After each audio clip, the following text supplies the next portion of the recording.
Yo, what's going on, guys? And today I want to talk about what to expect from the Denver Nuggets this playoffs. And I want to hear your opinions today before we start today's video. Let me hear them down below in the comments on what you think the Denver Nuggets playoff potential is. Do you think they'll make it to the NBA Finals, the Western Conference Finals again? Do you think this team will lose in the first round? I want to hear all those thoughts down below. I'm very much intrigued. And let's get right into today's video and let's talk about the Denver Nuggets. And this is a team that has been able to continue winning and is obviously led by the MVP front runner, the best offensive center, the Serbian man himself, Nikola Jokic. And Nikola Jokic has just been balling out about 27 points a night on 35 minutes, 10.8 rebounds with 8.5 assists, 1.3 steals a game, and 0.7 blocks per game. And yes, he has 3.2 turnovers a game, but you have to understand that he is literally the offense runs through this man. And we've seen the arrival of Michael Porter Jr. All the stats I'll be using in today are since the All-Star break because I feel like they're more indicative of how the players have been playing of recent. And I want to say this is a team. The pickup of Austin Rivers was phenomenal. Yes, they've had some injuries since the big one. Jamal Murray has been out, but obviously Jamal Murray's been out, and PJ Dozier has been ruled out with a growing injury as of late. But Will Bard and Monty Morris have also been out. But I expect all those guys to be healthy for the season, for when the season ends and when they go into the postseason.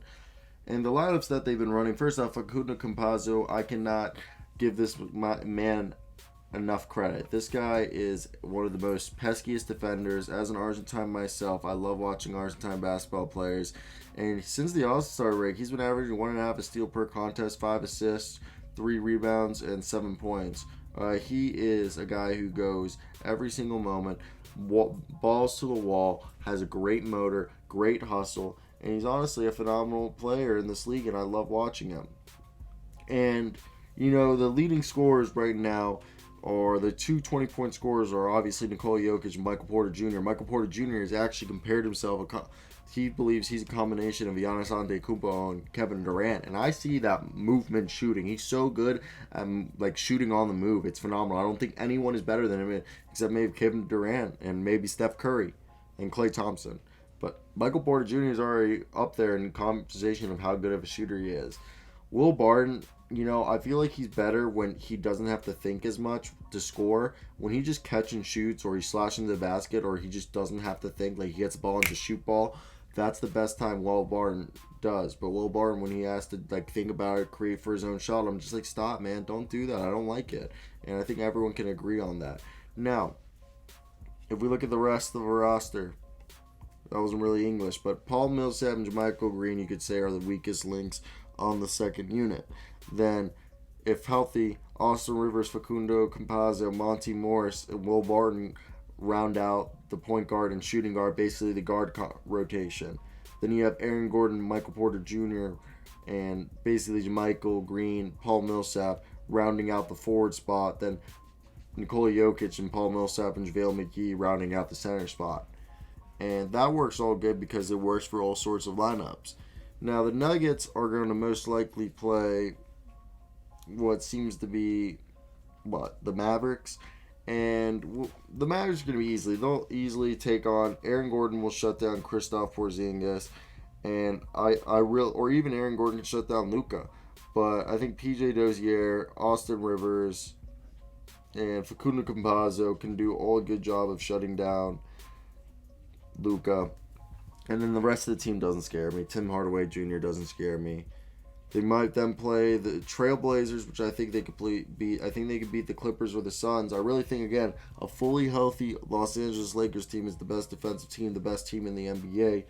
And the Utah Jazz are themselves a threat even when they're not healthy. This team has shown a way to find wins. And I don't know if the Nuggets can match up. Rudy Gobert will shut down Jokic in the inside and will win the rebounding battle. Then Royce O'Neal, I think against Aaron Gordon, that's an interesting matchup because they're both the teams, each of their own team, Swiss Army knife. Bojan Bogdanovic, Mike Conley, and Donovan Mitchell are way more of a scoring patch than Will Barton, Nikola Jokic, and Aaron Gordon are. So what I get scared of is there going to be enough scoring opportunity for this team to succeed. So I want to hear down below, what do you guys think of this team? But that's it. I think they're going to make it to at least the second round, maybe the Western Conference Finals, but I think the Western Conference Finals is probably going to be the Lakers Jazz. But I think this team could easily make it to the second round. I'm just scared that they're going to meet their demise in the second round. That's it. Let me hear those comments down below.